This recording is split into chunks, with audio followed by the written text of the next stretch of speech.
દિવસે ફરિયાળી ગામના આંગણે રામદેવજી મહારાજના સાનિધ્યની અંદર ભવ્યાતિ ભવ્ય અને દિવ્યાતિ દિવ્ય સુંદર મજાના આ યજ્ઞનું આયોજન નિત્ય થાય।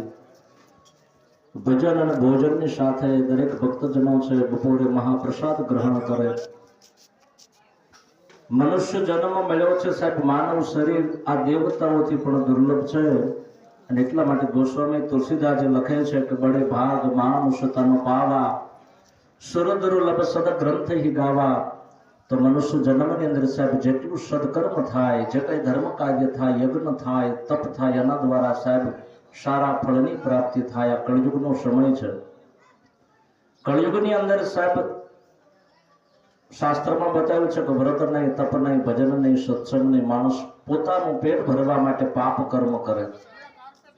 પણ જ્યારે જ્યારે આવો યજ્ઞ થાય સાહેબ ત્યારે વિચારો આપણે પવિત્ર બને। વિચારો પવિત્ર બને એટલે જીવનમાં સાહેબ આધ્યાત્મિકતા, ધાર્મિકતા આવે। આપણું જીવન છે ધર્મના માર્ગે જાય અને ધર્મના માર્ગે જીવન જ્યારે સાહેબ જાય ત્યારે ભગવાન અને માતાજી બધા મદદ કરે।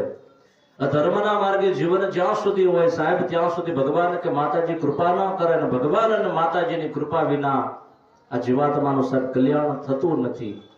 અને એટલા માટે કીધું કે બિના સત્સંગ વિવેક ન હોય અને રામ કૃપા બિના સુલભ ન હોય। ભગવાન જ્યાં સુધી કૃપા ન કરે ત્યાં સુધી આ જીવાત્માનું આત્માનું સાહેબ કલ્યાણ ન થાય।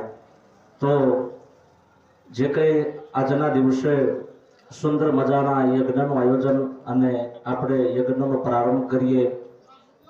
યજ્ઞને